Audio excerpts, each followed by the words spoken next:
Viewer discretion is advised. This event may trigger feelings of fear, distress, anxiety, and discomfort. Please ensure that you are in a safe and stable mental state before engaging with this content. If you have a history of trauma or are sensitive to explicit descriptions of violence, we strongly advise against watching this event. Take care of your well-being and seek support if needed. I like to say that genetics loads the gun, personality and psychology aim it, your experiences pull the trigger.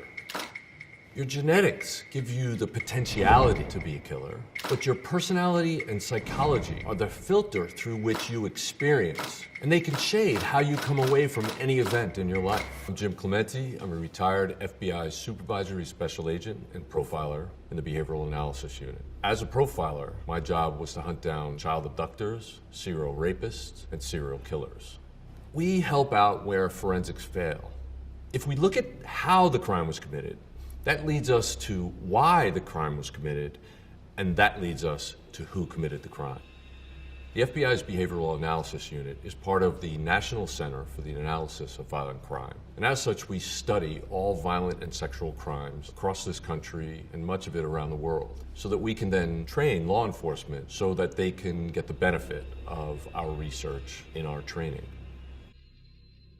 The original FBI profilers, Dick Ault, John Douglas, Roy Hazelwood, Robert Ressler, Pete Smerick, they gained this body of knowledge by actually going into prisons and interviewing convicted serial killers. They interviewed them in great detail about what they did and also how they grew up and how they felt during the entire time that they were killing people, developing this criminal expertise, and that they were getting away with these crimes.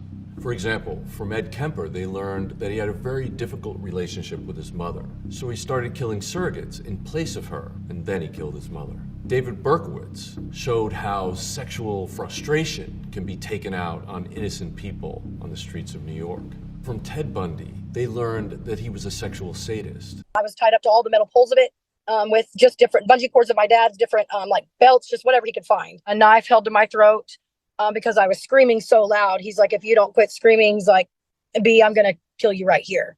That he got off on causing and witnessing the pain and suffering of others. But he did that many times by using his psychopathic charm to lure in victims. And he feigned injury so that it was the people who wanted to help him that he ended up killing. So now we have an amazing volume of institutional knowledge about these offenders. And it tells us how they killed and why they killed. And it helps us to hunt them down. Criminal profiling is basically reverse engineering a crime. We look at the victimology, the choice of the victims. We look at the crime scene. We look at the organization level, and then pre- and post-offense behavior. And together, all those things tell us the kind of person who committed the crime. Victimology is the study of the victim, their life, their desires, their education, their daily routine. Because an offender picks a particular victim at a particular place, at a particular time, in a particular manner, for a particular purpose. And all those choices leak out information about the offender, about their skills and abilities, about their desires, and they can lead us right back to the offender. The crime location can tell us a lot. Did the crime occur on a farm in the middle of Iowa, where the only potential witnesses are a bunch of cows and pigs? Or did it happen in New York City's Times Square, where at any given moment there may be 50 to 100,000 potential eyewitnesses? Pulling off a crime in either of those locations tells you a lot about the offender. At the crime scene, we look at the offender's behavior. How much time did they spend there? What was their interaction with the victims? And what was their criminal sophistication level? The choice of weapons that an offender uses at a crime scene reveals a tremendous amount of information about them. Did the offender use a gun and kill somebody from a distance? Or did they get up close and personal and use a knife? That's a different kind of person who typically is engaged in different kinds of profession than somebody who will not get up close and personal. Next, we look at the offender's organization level. The two types of offenders that we see are on a spectrum between organized and disorganized. The organized offender will plan it in advance, fantasize about committing the crime, and then bring all the implements necessary to commit the crime and then take them away with him after the crime. Whereas the disorganized offender is impulsive. They don't plan the crimes out in advance. They may have lowered inhibitions because of drug or alcohol use, and they basically pick up the implements along the way and may leave them behind, leaving a lot of forensic evidence for law enforcement to find. If an offender doesn't have a very high skill level in terms of getting access to victims, they'll pick victims who lead very high-risk lives, prostitutes and drug addicts, whereas a very sophisticated offender will be able to acquire victims in the privacy and security of their own homes. It takes a much different level of criminal sophistication to be able to accomplish those two different crimes. The next level of criminal behavioral analysis is looking at pre- and post-offense behavior. If they're organized offenders, they probably did pre-offense surveillance to check out the location, maybe even surveil potential victims and stalk them. Also, we find that offenders, after they commit a serious criminal offense, will have behavioral changes that people around them might see. For example, if an offender has committed an abduction and murder, they would likely leave the area, making up an excuse, an emergency to get out of town. And they wouldn't return until everything calmed down and they felt it was safe to come back. As criminal behavioral analysts, we look at how the offender committed the crime and determine why they committed the crime, and that leads us to who committed the crime. In many of these cases, local law enforcement has absolutely no idea who committed the crime and no leads, but criminal behavioral analysis can generate leads as to the type of person who committed the crime. And in many cases across the country, criminal behavioral analysis has led to the identification, arrest, and conviction of the offenders.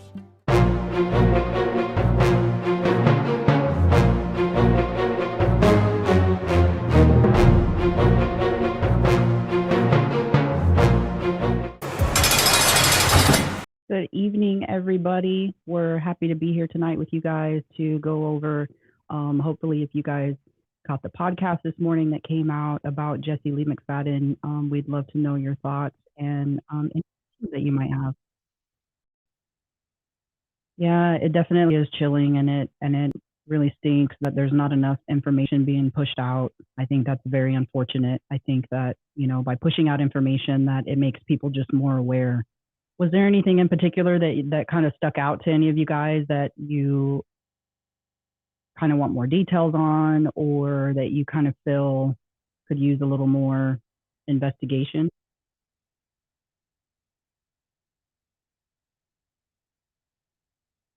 So someone's asking about the connection between the McFaddens and the Senator Stipe, and that's a little bit, well, I don't want to say far back in his lineage. It would be his grandfather who's related to Senator Stipe, ex-Senator Stipe, who's now deceased. Some kind of interesting things that I think are very, I guess, very, very important to point out is just kind of some of the correlations. And some of that has to do with around the time that McFadden would have stolen the $64,000. And there's a news article that you can read that talks about some money that Senator Stipe had gotten in trouble over. And the amount, I want to say, was a little over $70,000, very close to that amount, and within a pretty close time frame of when that money was stolen. Kind of just an interesting tidbit of information. We don't have anything that shows, a transfer of money from, McFadden to Senator Stipe, but it's just something interesting just to know.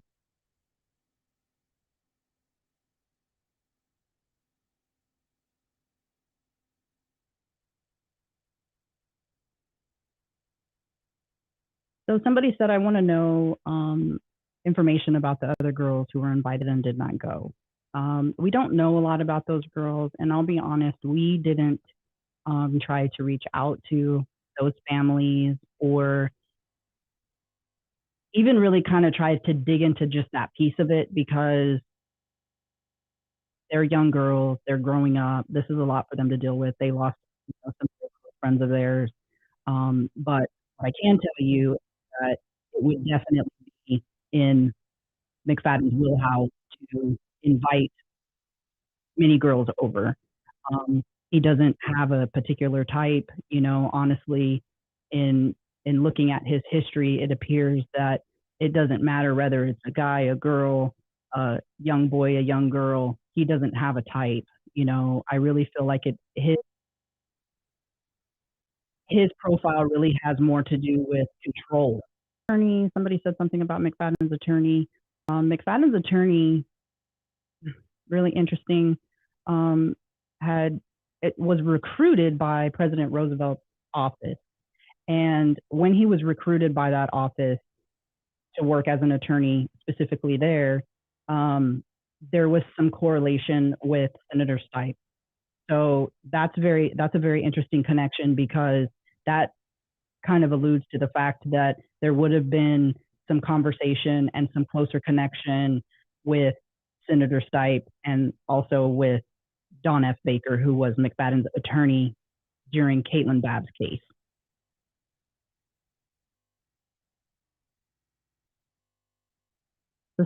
So something else was said about possibly a girl that was supposed to meet McFadden on that Sunday, which would have been April 30th. There was something that came out that was supposed to meet him. She said that she had met him several times, that they had sexual relations at a hotel, and that they were supposed to connect that day, and that particular day that he sent her a message and said something to the effect of that his wife was home, and so he wasn't going to connect with her that particular day. So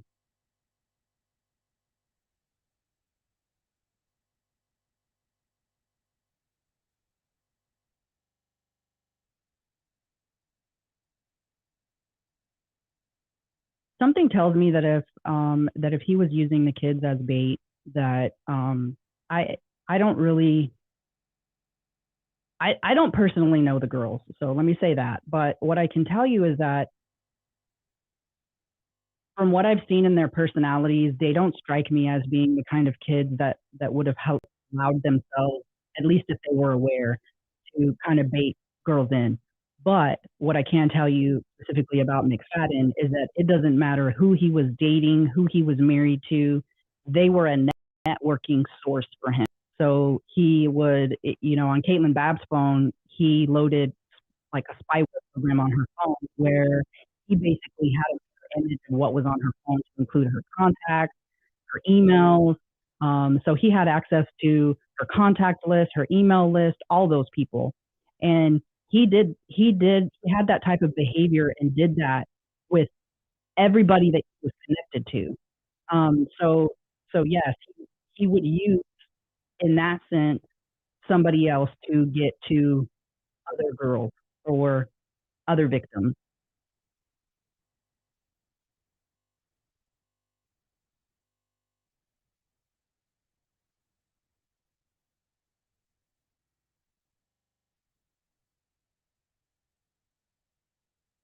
Something that I think that we've talked about quite a bit is as a parent, as a teacher, anybody who's exposed to children, because the truth is that we send our kids off to school, to church, to wherever it is that they're going, and they're going to be exposed to other people that are not us as parents. And something where I feel like we've kind of messed up is that we've taught our kids, hey, respect your elders, that's an adult, do what the adult says. I think it's very important, especially in today's age, that we're very, very open and honest with kids about things, and that we tell them, like, hey, when somebody does something that you're uncomfortable with, it doesn't matter who they are. It doesn't matter if they're an adult, a family member, a friend. I think that has to be a very real conversation, because a lot of the things that I've heard from, different cases or kids, or even my own kids, even in speaking with my own kids, is, worried that their parents going to be upset, worried that the teacher's not going to believe them, worried that there's going to be some kind of repercussion, or if they're threatened, that they were threatened that something would happen to their mom or dad. And so those have to be very open and honest conversations with children. And I think that needs to take place at home, in the schools, wherever children are.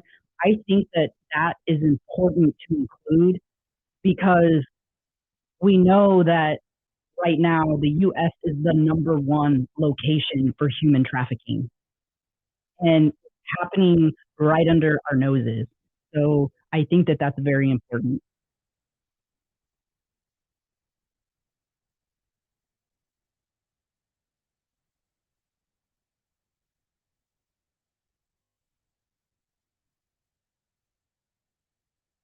One of the things that we've talked about, so right now, the state with the least amount of rape cases that seems to have kind of the best system for sex offenders is Iowa.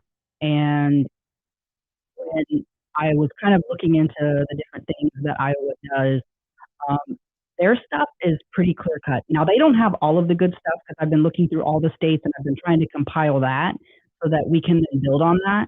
But we had talked about, there's people who get out of prison and they have to wear an ankle monitor. I believe that you should wear something such as a bracelet that basically is the same thing. Maybe it's not as big as the big ankle monitor, but where we know where you're at, and under certain circumstances, I don't think that you should be out of prison. One of the things that really bothers me specifically with McFadden is that he has all the signs of having serious issues. And those serious issues were evident even from a young age. And while he was in prison, it was even worse. And he continued to offend in prison. He found ways to continue to do what it was that he wanted to do and to a bigger level every single time. Like he just continued on and on and on. And it's unfortunate because there were so many opportunities for people to step in and say, hey, this guy shouldn't be out on the street, you know? And in his prison records, I believe that there was a lot of pencil whipping in that prison record. There's a lot of whiteout. There's a lot of drawn lines where they've deleted, removed something. There's a lot of missing files, and you can see a certain pattern that takes place during different times and at different facilities when he's in prison. And I'm pretty sure that there's a lot of stuff in there that is not legitimate.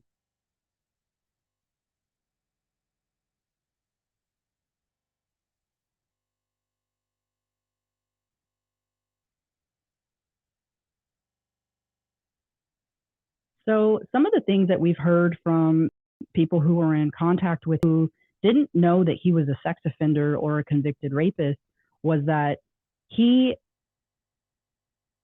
seemed kind of like a weirdo, kind of strange, kind of somebody who, like you're not thinking that they're dangerous and you're not thinking that they're, that your kids are going to be in danger when they're over there, but you're like, that guy's kind of odd. Not somebody I would hang around with, but, kind of just kind of strange. But nobody had ever said, oh, I think he's really dangerous. I think he's really, other than the survivors. And interestingly, one of the incidents that he had in prison had to do with a phone, just like in Caitlin Babb's case. And this particular girl had been speaking to him for a few months before she realized that he was in prison. And how she realized he was in prison was based on a picture that he had sent her. And she figured it out. She looked it up, and it scared her because, again, knowing his, how he operates, he had a lot of her information. He knew where she lived. He knew her friends, all of those things. And when she tried to break it off with him, because she tried to do that first, he hacked into her email account, to her friend's email account. He started harassing all of them. He had access to pictures.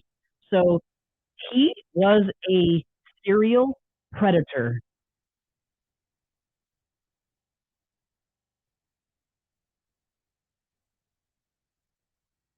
One thing I can say is that whoever he did hang around with was going to be like him. So if he had regular people that he hung around with, then those were going to be people like him. They weren't unaware people because he had a serious issue and he wouldn't have been able to keep at bay who he is. He continually spoken about sex. he would have continually tried to push boundaries with people. And the only people who would have been in the dark are people like people at the school or, the friends, parents who aren't hanging out with him because they're not friends with him. He's a little weird, you know. So he's able to kind of keep them in the dark.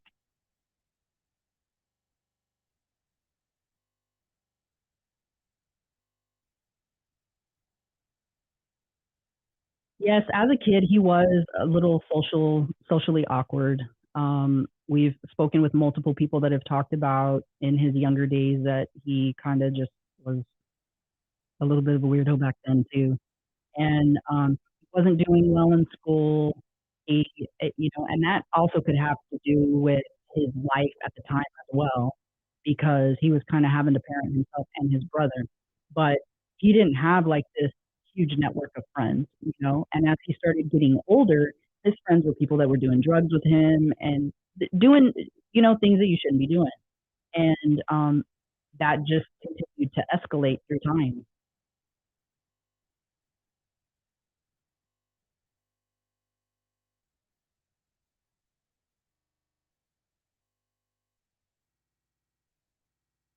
So why haven't other victims come forward? So obviously, in hearing about this case, we know how poorly Caitlin's case was handled, and it's not easy for somebody to come forward when they feel like maybe they did something wrong, and that's very common.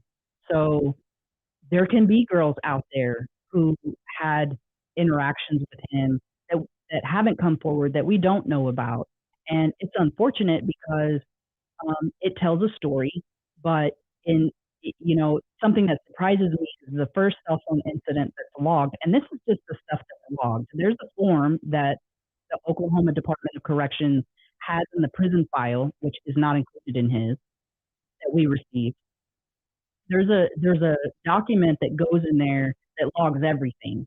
So even if they didn't count it as an official infraction, it should still be listed on that form. And we are going to try to get a hold of that. But in that first cell phone incident, we know that there was multiple people that he was communicating with.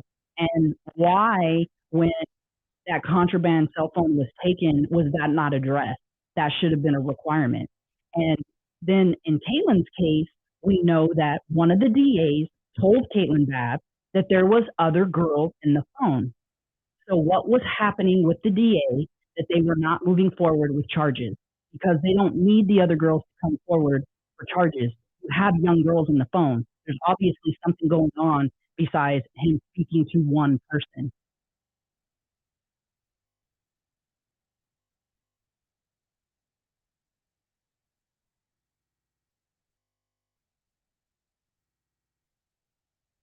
I definitely think that it's important to tell young girls and young boys as well that when something happens and they feel like maybe they allowed for something to happen, maybe they because grooming is a very real thing and it happens to adults too. It can happen to a community. So it again, it's something that needs to be talked about very openly and honestly with kids. And kids need to know that when something takes place, no matter how they feel, that they should come forward and talk to whoever they feel comfortable about it, so that that can come out and they can be protected because that is a very big issue.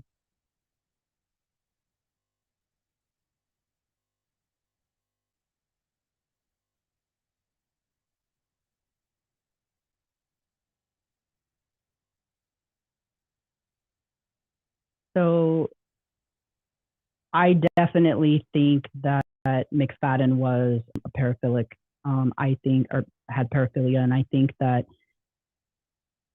the Department of Corrections probably knew that. There's something that's redacted from his prison file, and something tells me that it's something definitely along those lines. Again, something that should have kept him from getting out and being with around people in the community when we know that you couldn't even make him act right in prison. So how is he going to act right in the free world? He's not. Like that's just it's silly to think that he was going to get out and do better or be better. Definitely, young kids will be told not to tell anything. There was a situation in the military. I worked with a girl who was part of an investigation where there was some male adult soldiers who had been sexually assaulted by a female, and she was grooming them. And something that came out, a couple of them committed suicide, and something that came out in the course of that investigation was the threat. And during that process of when that grooming is progressing, they start making people feel like there's there's a real threat, or that somehow they're also responsible. Oh well, if you go tell, then I'm gonna tell this, or oh well, if you go tell, they're gonna find out that you know XYZ, whatever that is. And so again, that's something else, that when we're discussing these things, that we need to talk about those things and say, hey, when something like this is happening, you genuinely, like when you're being groomed, you can't say, oh, this is my fault. Come forward and talk about it so that people can help you.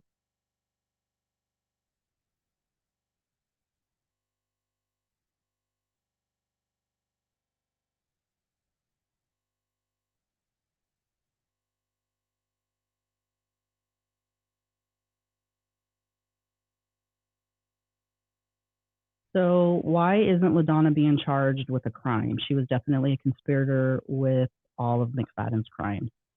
I don't know the answer to that. Just like I don't know the answer to how the state of Oklahoma allowed for McFadden to walk out of prison knowing that he was a danger. He basically was waving a flag, like a burning flag, and nobody cared. So, and whatever the reason was for that is ridiculous, but there definitely was writing on the wall of who he was. His profile, honestly, really, he wanted people to notice him. He wanted to have a sense of control. His motive more has to do, honestly, not as much with sex as it is with control. But he likes seeing people in pain, and he likes that. So, and that is why you see, like with Crystal Strong, how violent he was with her. She was told that she would never have children, and that is how he was. And I guarantee you, I 100% guarantee you that in his relationship with his wife, that was not a normal sex life. And even in her situation, she could have been thinking, because it would have progressed, and it would have progressed quickly. We know that because it progressed very quickly with all of the females that we've talked to that have encountered him. So we know that. So we know that, their sex life could have been unlike a lot of people's sex lives. And that could have started to feel to his wife like, this seems a little bit beyond, kinky, or this seems a little bit beyond, and something that she's never been spoken to about.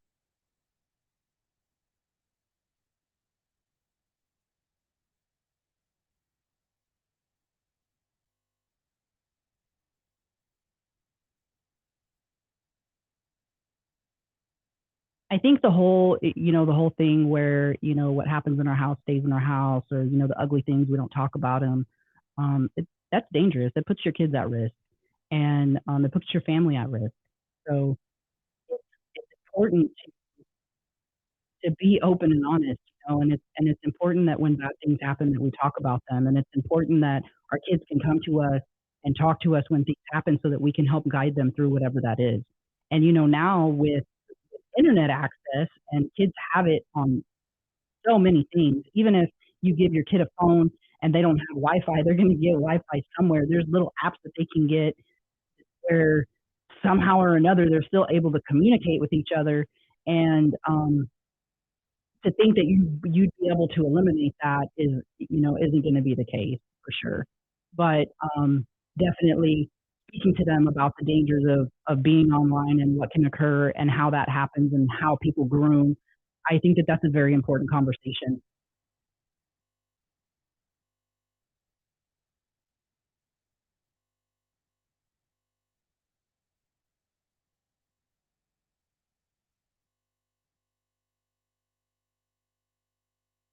there was multiple failures in why McFadden was able to get out. And a lot of it had to do with, definitely there was some shady stuff going on. So that's a given from what we've seen.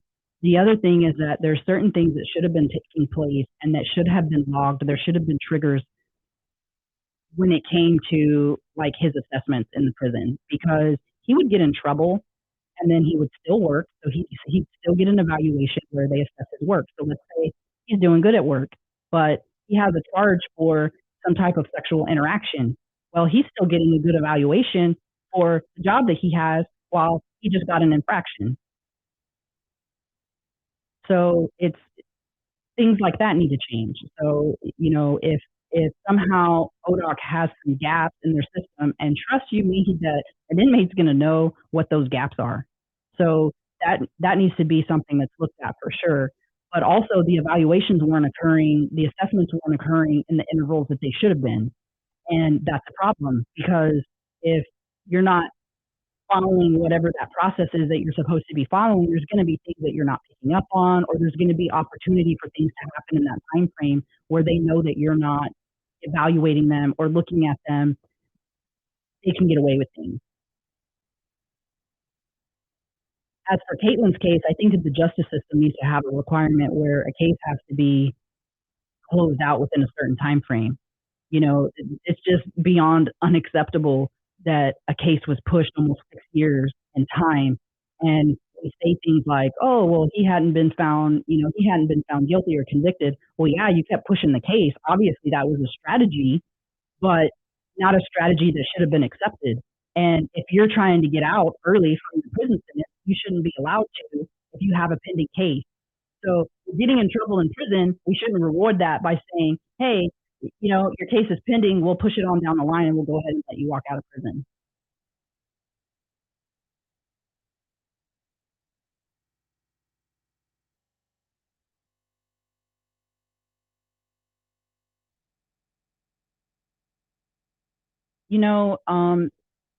I don't know why so many of his prison records are missing. I definitely have a huge guess, and it would definitely be in alignment with everything that we've unearthed in this, in this investigation with McFadden.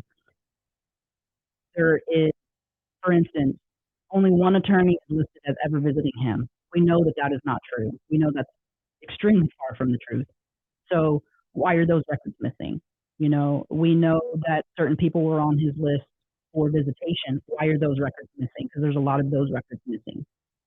We know that there's a name or two on some of those records that are connected to some other things. We know that there's things that weren't happening that should have been happening as far as his evaluation was going. We know that there's portions of time during his time of incarceration where he should not have been earning credit, but was. So legitimately, I believe that he was let out before he was supposed to be let out. So I realized that ODOC wrote this little email and said, "Oh, we calculated it, and based on our calculations, he was legally released." I don't believe that that's true. Not based on the numbers that I looked at. And we're going to calculate that and release that to everybody based on what their own process is. But it appears that that's highly inaccurate.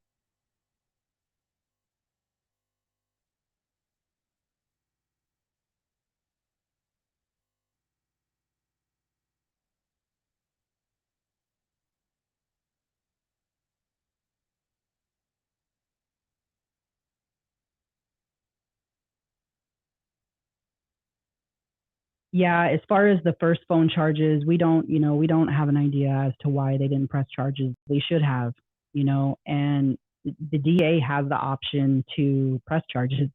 So for the DA to get that information, and now in that first case, I don't know that that information was pushed to the DA. That should have been automatic. But if you see that there's child porn in a phone that you've taken from an inmate, that's an issue. That's an issue. And that definitely should be part of an assessment. That definitely should have been escalated. Because then what's the point of having correctional officers in there and case managers in there and a warden in there if you're basically just locking people up in there, waiting until a certain period of time and then letting them out? And it doesn't matter what do we need people working in there for. You can just run that from a computer.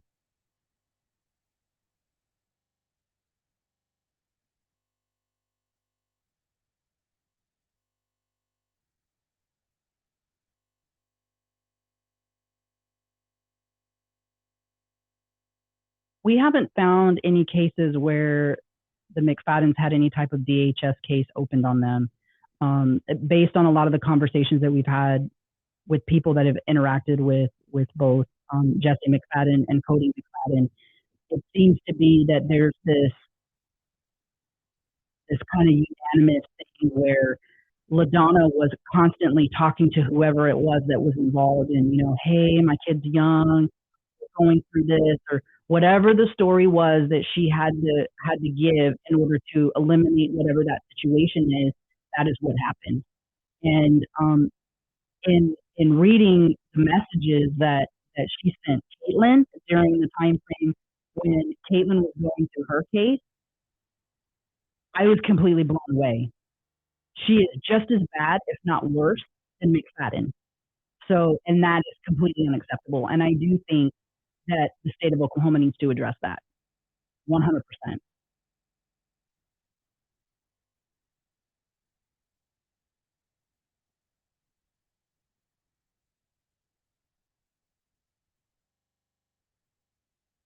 So somebody said something about the victim's attorney is afraid to pursue charges against the state. Absolutely, guys. There's politics in everywhere, every job. Definitely politics when it comes to things like the judicial system and you're dealing with people in different political positions. And so when you have somebody who faces a giant like the state, they have a potential to never make money again in practice. They have a potential to never get a promotion if they're in the DA's office. So yeah, there's going to be people who are going to be scared to do the thing because of knowing that there's people who are involved who can impact their career and their livelihood ultimately.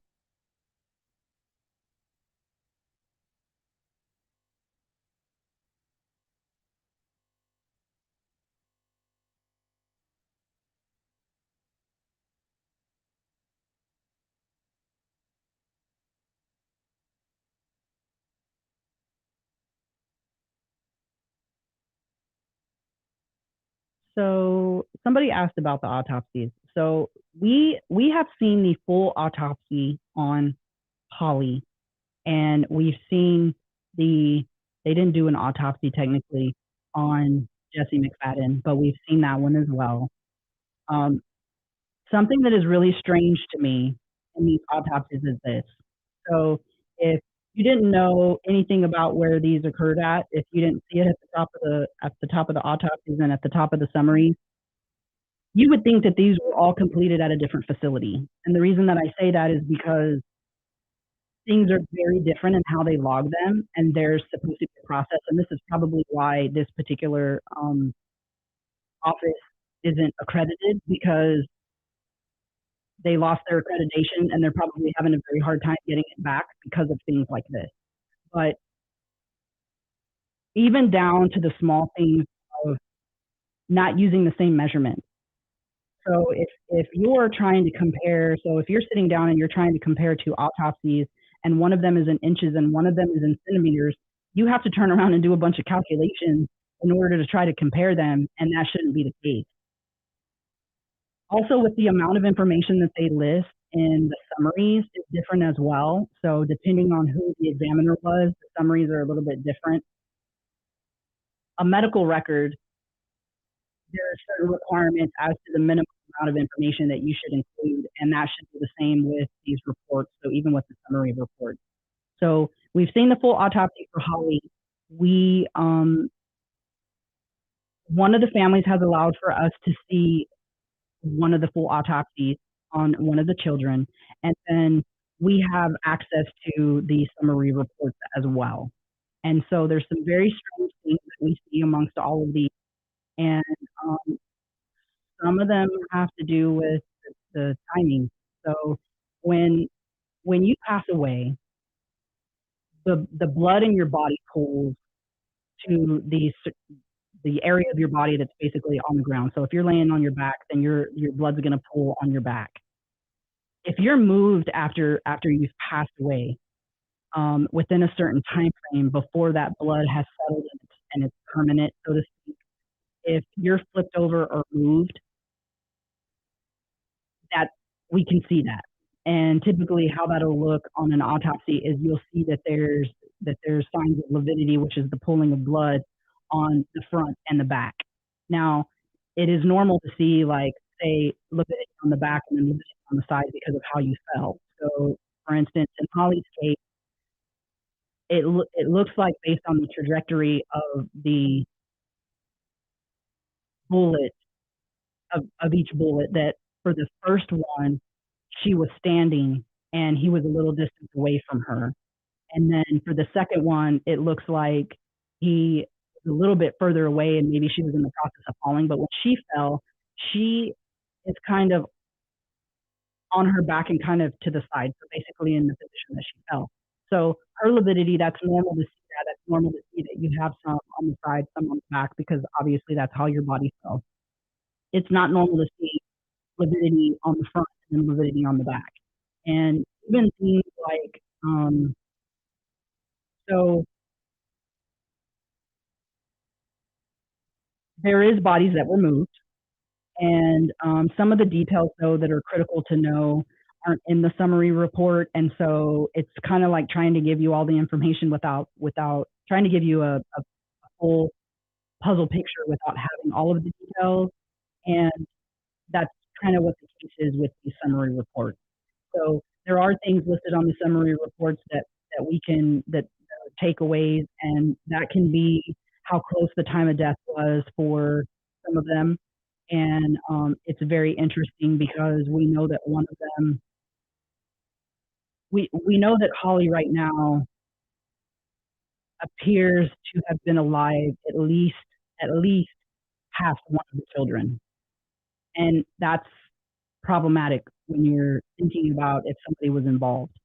But again, we don't have everything to look at. So we're trying to assess that without having 100% of everything. So that's a little bit difficult. Some things with Holly's that really stand out is that she doesn't have any major defensive wounds. And that's not normal. It's just not. And it's not if you're fighting for the kids who are there who could potentially be in danger, or your own kids who are there who could potentially be in danger. That's not normal, so there's some strange things. There's some strange things with where the bodies were, how far away they were from the house, how many of them were moved. There's a lot of different, scenarios that without having some of the other pieces, you can't really put all of those things together. So that'd be kind of hard for me to give you guys really a solid, a solid thing on that. Yes, the ME's office did lose their accreditation. And now what I will say in their defense, because I don't know the whole story as to why, but there's a lot of requirements with staffing, and if staffing's part of it, then that could be one of the reasons that they lost their accreditation as well. But if I were reviewing this, if I were auditing this, they have a serious problem with how they conduct their autopsies and with them being the same, and in some kind of manner. And naturally, some people are going to take more pride in their job and be more detailed. That's normal to see, but there should be a baseline, and there doesn't appear to be a baseline. Somebody said, why did the sheriff allow for the families to access the house? So if it's not an active crime scene, then they can't prevent a family from going in the house. And something that's interesting is somebody had sent us a snapshot of a message that one of the police officers had posted. And this particular police officer had made a comment about the reason that the house, that they really hadn't collected anything from the house, was because it wasn't considered a crime scene. That's basically like saying, I don't want to investigate. I don't have the whole story. The whole story isn't here presented for me. And so I just choose not to, that the guy lived there. And in a case, if you think about like a serial killer, you're not going to know where every scene is where a serial killer was. But guess what? I guarantee that you're going to go into his home because there's things that you're going to find out in his home that have to do with the investigation. So to even make a comment about the house not having anything to do with the crime scene itself, that person needs training.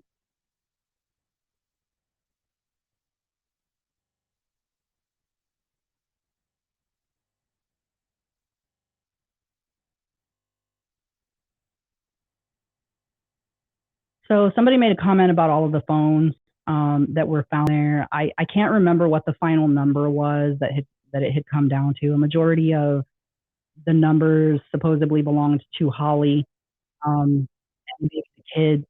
So that was a little bit blown out of proportion initially. Shocking to find something like that, but a little blown out of proportion considering that it came back with a far less number.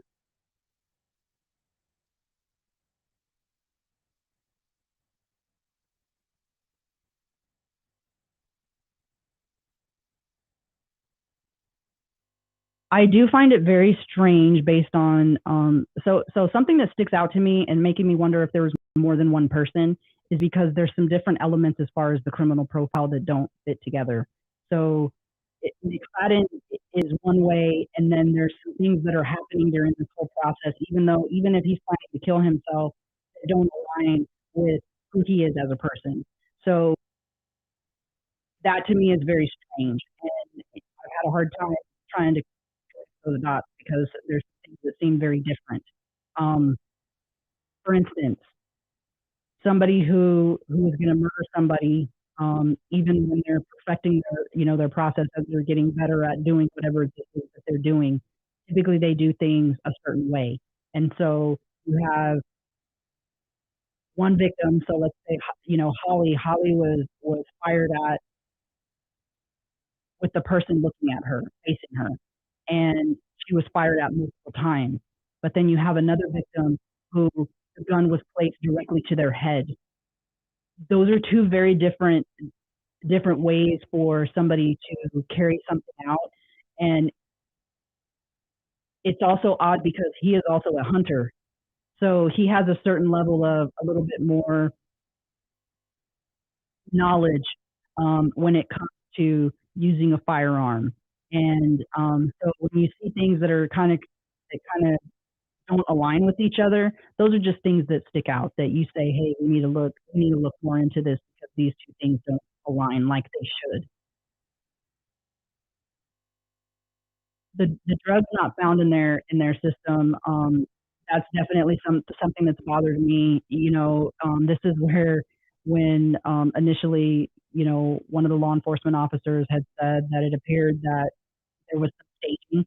If you're doing a murder suicide, so this is just very like one of your very first like flags as an investigator is if there's a bunch of staging and you're committing a murder suicide, very strange, right? Because you don't care what they find and what they see because you're getting ready to take your own life. So who cares what they find and what they see? Like you don't care about that. So why would you go through the process of trying to stage things? That doesn't make a lot of sense. Now, does it make sense if you were trying to conceal, as you're committing the crime and you're trying to conceal it? So we know that the Webster family just lived very closely down the street. So if he was trying to keep the Websters from knowing that he was home and him hiding his truck, that makes sense. If he was trying to push the bodies in an area where they wouldn't be seen initially until he could finish doing what he wanted to do, that makes sense. But does it make sense for him to walk 10 minutes away with one person, two people, three people? That doesn't make a whole lot of sense, honestly.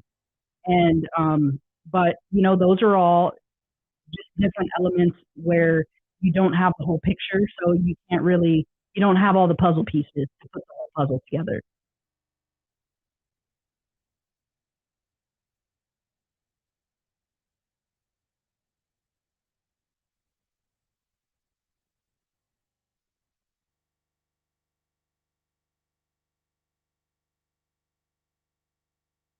So yeah, when you're looking at autopsies and you're seeing that there's some very gross differences between them coming out of the same office, that does seem a little suspect, and that could be something as as small as them not having good SOPs, or it could be something as bad as they don't have SOPs at all. So that's an issue. They could maybe not have somebody there that's seasoned enough that's mentoring these guys, or they're not getting enough training. There's so many different things, and that's definitely something that when they come in and they try to get accreditation again, that they're going to take a look at.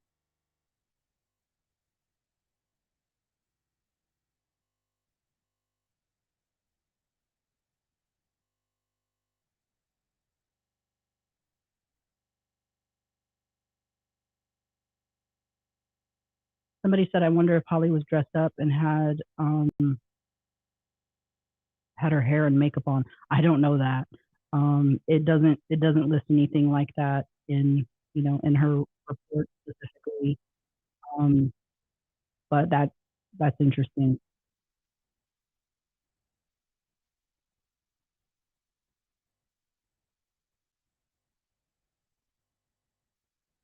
So somebody made a comment about OSBI doing DNA testing and testing all of the, everybody for sexual assault. Definitely knowing that you're dealing with a registered sex offender and a convicted rapist, all of them should have received full sexual assault kits. They all should have had multiple DNA codes that can be used later.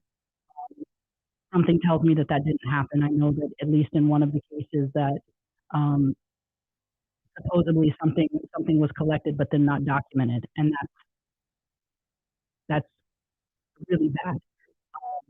So yeah, I'm not too confident in his office right now.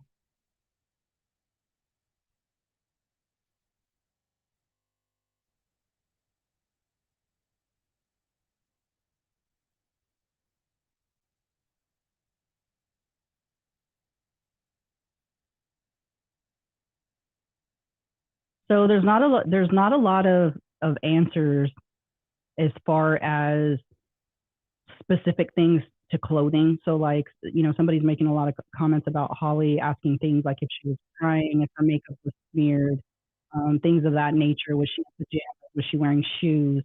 Um, there, there's not very detailed information like that for her. Um, there is something that I find strange. There's been and there hasn't been any any testing of um, gunpowder residue on their hands that we can see in any of this. And typically that's best done on the scene. So that could have been something that wasn't done.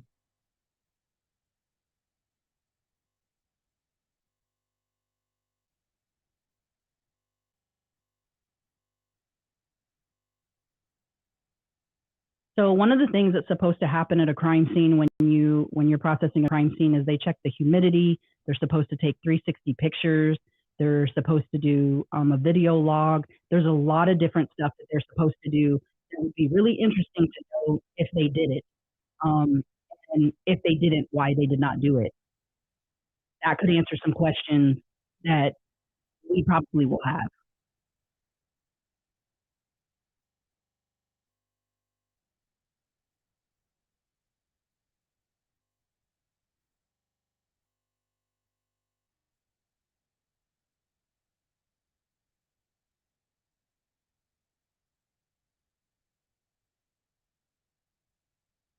So as far as some of the families not wanting certain details to come out, something that I do want you guys to be aware of is that when you have a family member that's close to you, that something's happened to you, and you don't want them to be remembered in a certain light, just be mindful of that, but then also understand that for things to change, for people to understand how things are not done correctly, or to understand how bad something was and how people aren't taking appropriate action or the right things aren't happening. Sometimes some of those things do have to come out.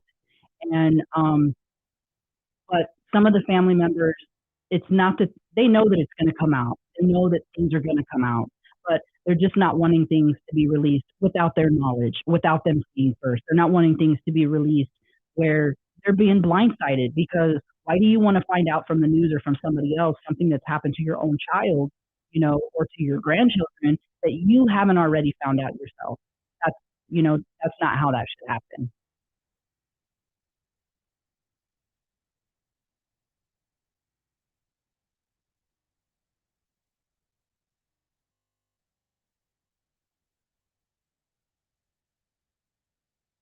All right, guys. So we're over an hour now. So if you guys do not have any more questions, I'll give you a couple minutes just to ask any last questions, and then we'll jump off of here and schedule something later on. We are going to be doing a podcast specifically on Holly.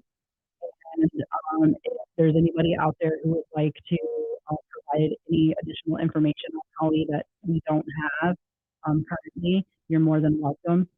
So, even when there's bad things about somebody, we also want to know the good things about them too, because that's a full picture. We don't want part of the picture either.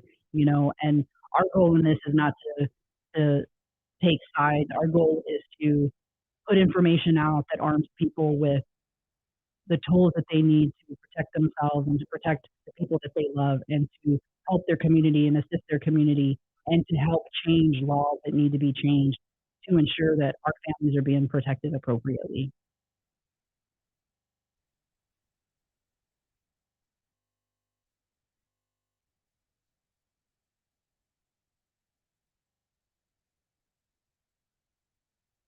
So so McFadden's profile. So McFadden is,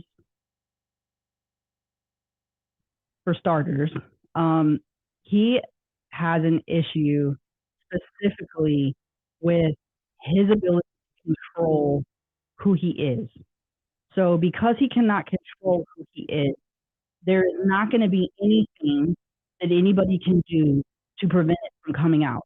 It doesn't matter if he's married. It doesn't matter if he has kids. None of that matters. It is uncontrollable. He has a disorder. It is not a fetish. It is a disorder. So definitely for McFadden, that is one of the biggest things for him. As far as his specific behaviors, so he takes pleasure in seeing somebody hurt. He takes pleasure in the hunt. Um, it's not about so much about somebody being a certain age, even though we've seen throughout his history that he likes younger, he likes vulnerable. He's choosing people based on their vulnerability. So it makes sense that he's trying to seek out younger girls. It makes sense that he's trying to seek out single mom with kids. Not to mention that by seeking out a single mom with kids, she has, a network of other kids. So, it's allowing for him to feed into the things that feeds him, that feeds into who he is.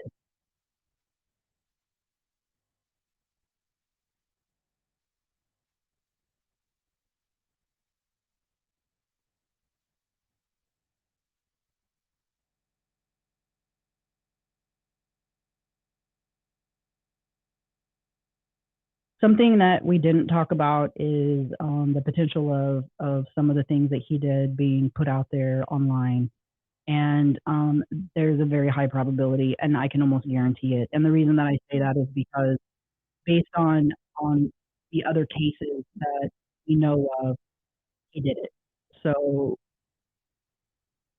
we're pretty positive that that was occurring, and we're pretty positive that there's a potential that that could have occurred even in this case, and it's unfortunate.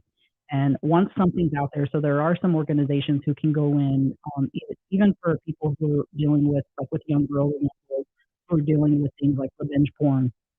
Some states are more strict than others about that, but there are organizations out there who can help search for and pull stuff down. But once something's been uploaded and then downloaded, it can be reloaded again. So and that's one of the problems that they have when they try to go in and pull something down that's already been published. Is that by the time you go to pull something down, it could have already been downloaded.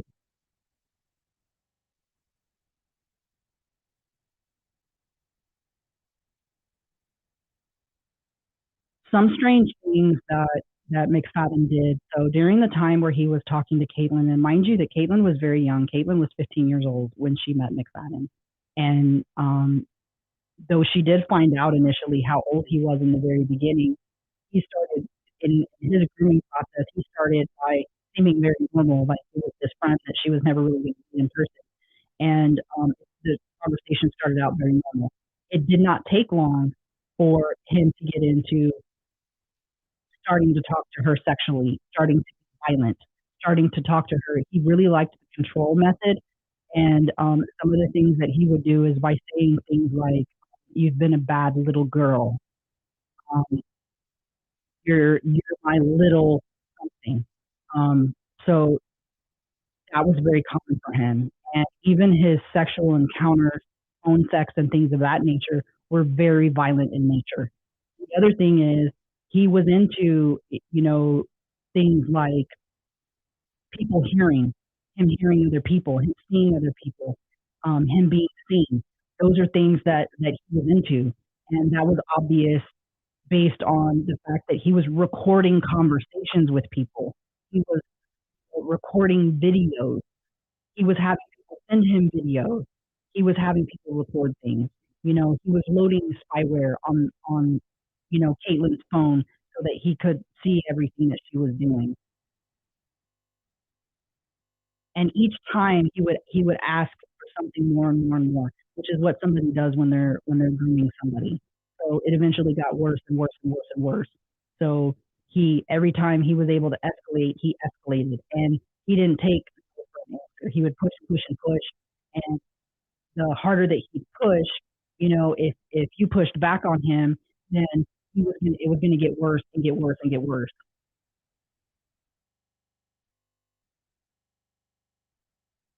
So something specifically with the crime scene, so is some strange things that stand out as far as him being organized or disorganized is that there's some elements in play there where it almost looks like he could be both. That isn't extremely common, but that does occur. But there's some very like very big differences that don't align. And some of those would be something as simple as, so in Crystal Strong's case, he told her to go clean up and he wanted her to wash their clothes, right? So there was some clothes that were in the washer and dryer in the home. Did he do that? Yes. Did he do that with everything? No. The house was a complete wreck. Was he organized with the way he was doing his crime? Because the receipt that was found in the home with the change in the locks did not match any in the locks in the home. Why? Did somebody lay that receipt out for us to see and to think that, that was a receipt? Like, was somebody setting that up? We don't know that right now because we don't have all those pieces. But it's kind of hard to see specifically with him whether or not in this particular instance, as far as whether or not he would have been organized or disorganized.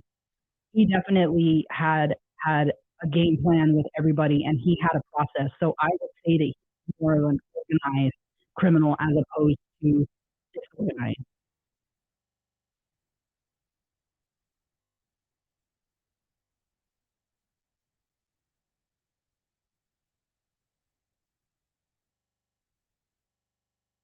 McAllister State Prison wasn't one of the ones listed. I don't know if that's the prison that's Big Mac, that you guys call Big Mac, but he was at that prison for a little while, Oklahoma State Penitentiary. He was at Just Done. He was at Joseph Park. He was at Great Plains Correctional Facility. He was at Lexington Assessment and Reception Center. And he was at Mac, and I can't remember what the full name of that one is. It's MAC.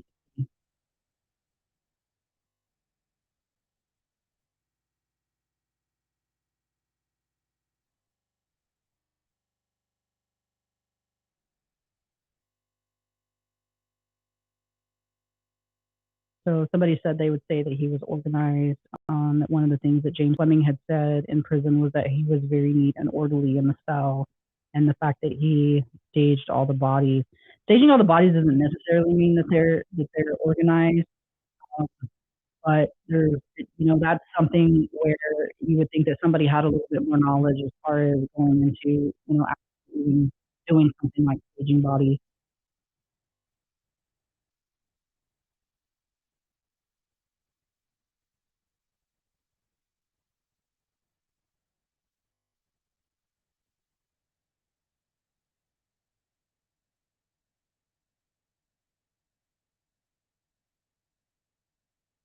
Definitely when when he went to Big Mac, when he went to the Oklahoma State Penitentiary, they have like 5 different kind of like sections to their prison, and obviously they have the worst of the worst in there because that's the maximum security prison. So when he went there, he was the little fish. He was no longer the big fish at the other prisons that he thought he was the big fish at. At one point in time, he moved beds at one of the prisons. In a year, he moved like 26 times. That is also a huge red flag because nobody's wanting to be in a room with him, or he's unable to be in a room with anybody very long. He had a serious issue. But going into some place um, like the Oklahoma State Penitentiary, you're going to be exposed to people who a lot of criminals do not. They are not okay with people with sex crimes with kids, and when they find that out, that's a really big deal. So yeah, he would be a little fish, and he would be at risk.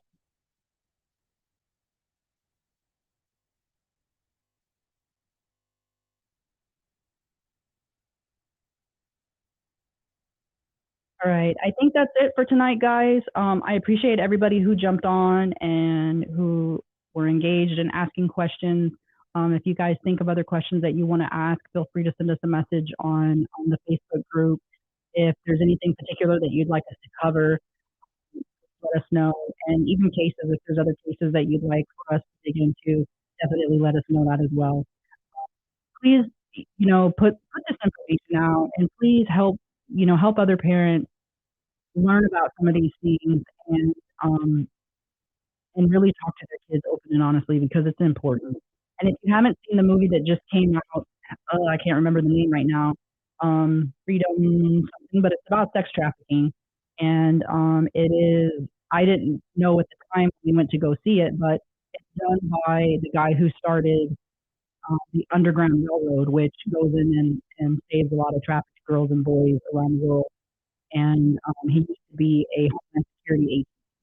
So he actually ended up leaving being a Homeland Security agent to start rescuing people. And so he made that his mission. And there's a lot of people that donate money to them and that help them. They assist a lot of law enforcement agencies.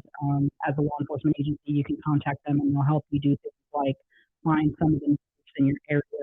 Right now, Oklahoma is a hot area here in Texas who works with the FBI and also with somebody called the Joseph Project who sometimes works with the FBI.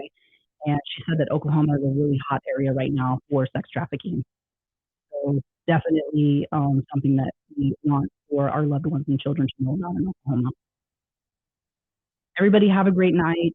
Again, thank you for checking in. And the name of that movie is Sound of Freedom. You guys have a great night.